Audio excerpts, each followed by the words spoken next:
Is it 6 or is it 9? Or is it something else? By Mark Stuart Farrar. Assalamualaikum mga katagaranaw. Ang pag-usapan natin ngayong araw ay ang 6 and 9 perspective quotes. Ayon kay Mark Farrar ay hindi niya pinapanigan or hindi niya pinapaniwalaan yung kasabihan sa quotes na to na just because you are right doesn't mean I am wrong. Ayon sa kanyang perspective, but one of those people is wrong. Someone painted a 6 or a 9. They need to back up and orient themselves. See if there are any numbers to align with. Maybe there's a driveway or a building to face, or they can ask someone who actually knows.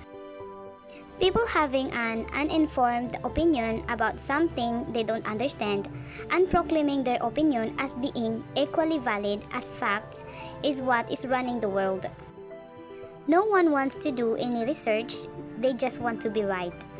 Ano nga ba ang pagkakaiba ng perspective at perception? At ito na nga't magkukwento na naman tayo mga katagaranaw para mas maintindihan natin kung ano yung difference ng dalawa.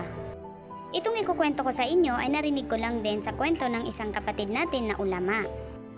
Nung araw daw na nag-aaral sila sa Saudi Arabia ay talaga namang namimiss nila yung mga pagkain natin dito sa Pinas. Lalo na yung mga isdang toyo, katulad ng tamban at bulad. Isang araw dumating daw ang kanilang kasamahan na umuwi dito sa Pilipinas at may dala itong mga pasalubong. At kasama nga sa mga ito ang palapa at tamban. Sa sobrang tuwa daw nila at sa sobrang saya, dahil sobrang namimiss daw nila yung tamban, kaya dali-dali daw silang nagprito nito. Habang nagpuprito daw sila, ay nagalit daw yung kasamahan nilang Indiano. Dahil ayon daw sa Indiano, ay napakasama daw ng amoy nito at hindi talaga niya nagustuhan. Nagsorry naman ng mga ito sa Indiano at sinabing sobrang namimiss lang nila ang ganitong klaseng ulam. At sinabi na wala naman daw silang ibang paglulutuan. At medyo napikon daw sila sa sagot ng Indiano.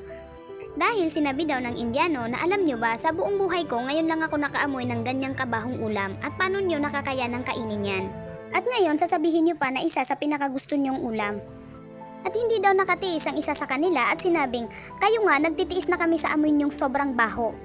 Tapos kami, isang beses lang kami nagluto ng ganito, tas pagbabawalan nyo pa kami. Kami nga, sobrang tagal ng panahon na tinitiis namin yung amoy nyo. Kahit maligo kayo, sobrang baho nyo pa din. At medyo nagalit to yung Indiano at sinabi niya, alam mo ba na sa lugar namin ay ito yung pinakamabangong amoy. Ito yung pinakagusto ng mga babae sa lugar namin.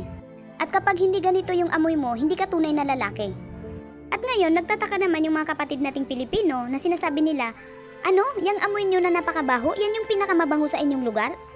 Sabi daw ng Indiano, oo, ito yung pinakaastig din na amoy sa aming lugar.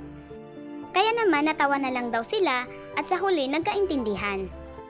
Napagtanto ng Indiano na kung para sa kanya ay hindi niya kayang kumain ng ganong klaseng ulam dahil sa amoy pa lang nito ay hindi na niya nagustuhan, ay para naman sa ating mga Pilipino ay isa ito sa ating paboritong ulam.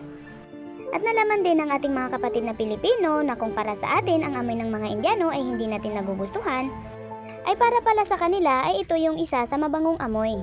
At isa sa dahilan kung bakit napapaibig nila ang mga kababaihan sa India. Wow! Ang perspective ng kwento na ito ay kung paano sila unang nag-react. Katulad na lamang nung naging reaksyon ng Indiano na bakit daw nagugustuhan ng mga Pilipino ang ganong klaseng ulam na para sa kanya ay napakabaho. At kaya niya yun nasasabi dahil para sa kanya yun yung totoo, yun yung reaction niya, yun yung point of view niya, yun yung perspective niya.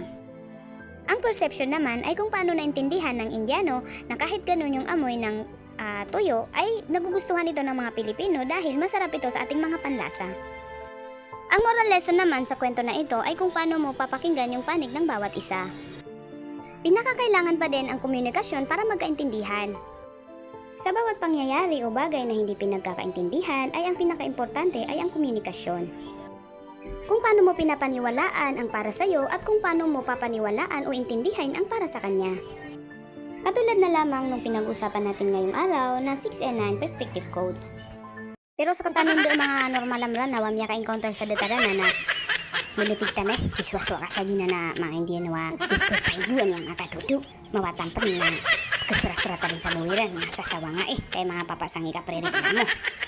Ang gilom mang busoy sa unay, apa matigil na diya bulawan ko tanong sa doon paturo nira na di mapiya. Kasi naman sosokara na datig yun na katalong ganyan tigin sa palapa, sasano ka tigin sa palapa na Tanto na mapilitaan. Maugro yan yan. Nasira na sa midagab kabuhiran. Hindi na kabuhag. Buhiran na nga. Namiyaka dugo. Mas madugo na bagyo tambon. Nananggirap man so isap man na pawalo Kiswaswa ka no sa gina ng mga duwil yun no. Oh, lakabinyo kita pa ito. An maburo. Panilan mabubo.